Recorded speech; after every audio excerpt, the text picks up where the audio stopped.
Hey, Jason here. Today I want to talk about, in this episode of Value Investing in Your Car, I kind of want to continue the talk we had last time about investing in loss and, or what I like to call, when in doubt, kiss the girl. In other words, go for it. Even if you think you might fail, just go for it. In this episode, I want to talk about what Josh Whiteskin calls getting into smaller circles. He calls it, and in his book, The Art of Learning, he calls it getting into smaller circles. I've always called it focusing on one tiny thing at a time. It's kind of how I think about learning things. Essentially, what I learned years ago, and this was 5, 6, 7, 8 years ago, something like that, when I first kind of hit on this concept, is when I was first getting into value investing, I was struggling massively. How massively? Literally, I wasted years of time in my kind of progression, in my knowledge of value investing. I lost literally years of time because I didn't know how to learn well. I didn't know how to learn efficiently or fast. So what does that really mean? I would essentially, my process back then for learning was, I would try to learn 5, 6, 7 things at one time, read about them over and over and over again, and then eventually, sometimes weeks, months later, put them into practice, and then I would have forgotten by that point exactly what they meant, so I'd have to reread them, relearn them, which, of course, this all take an enormous amount of time because essentially I'm learning the same thing twice. Again, this led me to losing literally years of time in my own value investing journey, in terms of progression. So what I kind of figured out after doing this for a number of years, of course I need to stop doing that because it was stupid, it wasn't working, so I need to figure out a better way to do it, to learn things, so I essentially wouldn't have to spend the same, or learn the same thing twice. What I do now is, or I don't know how I figured this out. I don't remember the kind of process I went through. If it was a book, it was a video, I don't remember. But what I started doing, instead of trying to learn 5 or 6 things at one time and then reading constantly over and over again until I put them into practice and then forgetting and then having to relearn them as I went to put them to use, was that I would, instead of doing that, which of course wasn't working, I instead tried to focus on one thing at a time, one kind of tiny aspect at a time that I wanted to learn. I would learn that, read a ton on that if I needed to, watch videos, whatever it was, read books, whatever it was. Then I would immediately, instead of waiting a couple weeks, I would immediately start putting into practice over and over again. What does that mean, kind of from a real world perspective? I don't remember anything like specifically that I did, but at that time, but later, once I kind of refined the process a little bit, I would, for example, insurance companies. Years ago, I didn't know how to evaluate insurance companies, and if you know anything about value investing or Warren Buffett or Berkshire Hathaway, that's where one of the ways Warren Buffett became so rich, because the power inherent in the investment company's float. So, and since I wanted to build my own mini Berkshire Hathaway, I knew that at some point I would have to learn how to evaluate insurance companies if I wanted to use investment float, because at that time I thought investment float was only at insurance companies. It's not. Now I know that now. But at that time, I knew that I needed to learn about investment float, and to learn about investment float, again, at that time, I thought that investment float was only in insurance companies. So to learn investment float, I had to learn how to evaluate insurance companies. So I literally took 3 months off from doing everything else and learn the ins and outs of how to evaluate and value insurance companies. Kind of at a more granular perspective, let's say there's a term like owner's earnings, which is, if you've ever tried to learn it, it can be incredibly complex. It's probably the most complex kind of concept I use when I evaluate a company. And I like to keep things as simple as possible with owner's earnings.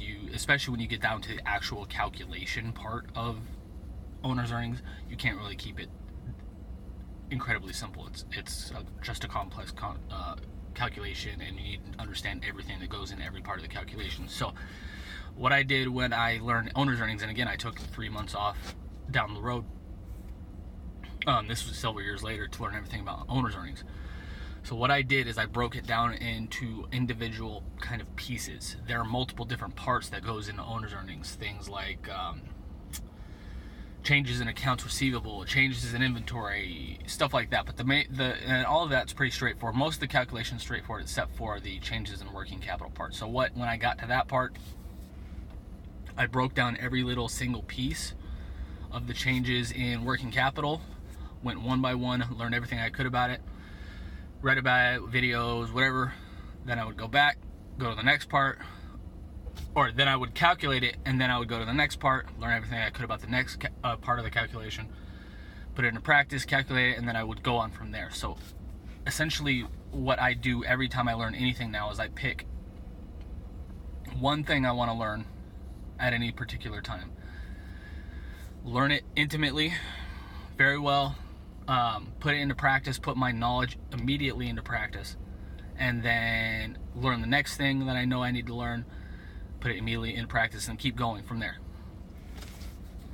And that is Josh Weiskin's kind of making smaller circles, and my version is, again, focusing on one small kind of aspect at a time. This is another way how I'm able to learn things so fast, is because I break things down into their smallest kind of individual components, and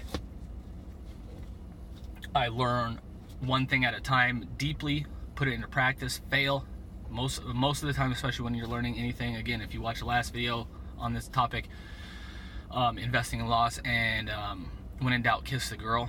You know failure is going to be a part of this, and it's going to be a part of this. You just have to deal with it. It sucks, but if you want to learn any kind of valuable skill in fast or at all, you have to be willing to fail. So that's kind of the process, kind of on a granular level, what I do when I learn anything fast. The last video, again, was a little bit more philosophical, kind of just general overview, 30,000 foot view type of situation on how to learn better. You have to be willing to fail and learn faster, and then put things into practice and repeat the process. This is actually step by step kind of what I do on a granular basis, on a detailed basis, how I'm able to learn so fast, and how you can learn so fast too. I'm not special. This is, I don't remember how I figured this out on my own, but anybody can do this. This is kind of the overall concept of deliberate practice. Learn something in depth, push yourself, get frustrated, and then learn another thing, and then learn another thing, and keep compounding over time.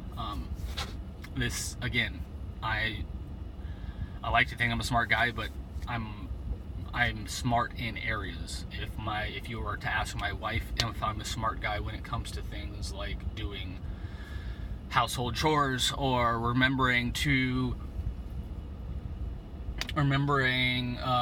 let's say, one of our daughter's appointments. I have a terrible memory, and I hate doing household chores. I mean, I do them, but I hate doing them. If you ask me something about a company I evaluated years ago, because I put so much kind of mental effort into it, I will most likely remember. I have an excellent memory when it comes to things I'm very interested in, but when it comes to things I'm not interested in, like going to doctor's appointments for my kids and just other stuff that I don't find a huge interest in, or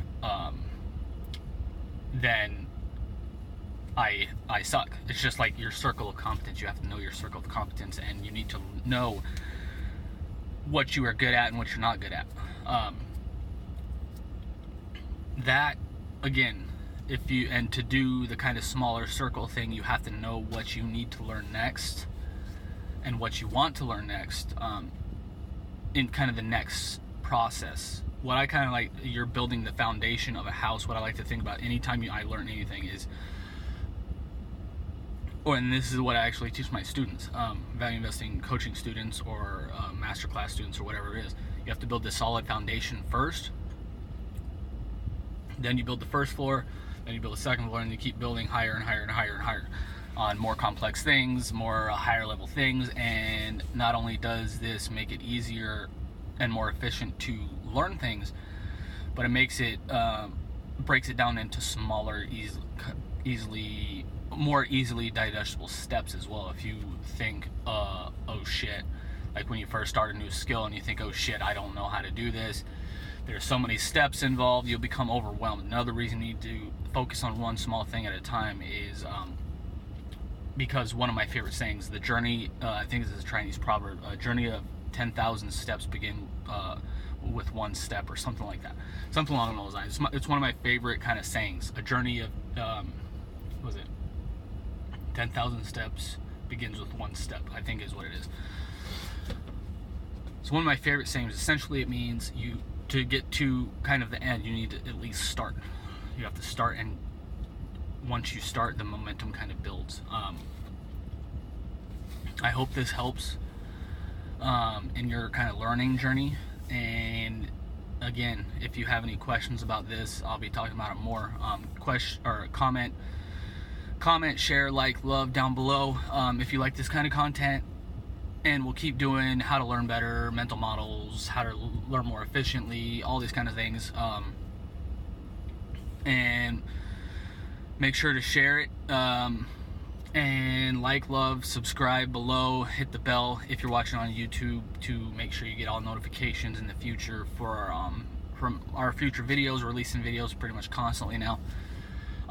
So we went, I think, from 30 videos last month or the month before, as of this recording, to now more than 200 videos. A lot of these, of course, are kind of secret because they're in our courses and stuff, but we are doing a ton of video content now. So if you like what you're reading or watching, subscribe below, comment below, share, like, love again, and I'll talk to you next time, and I hope you like this. Thanks. Bye.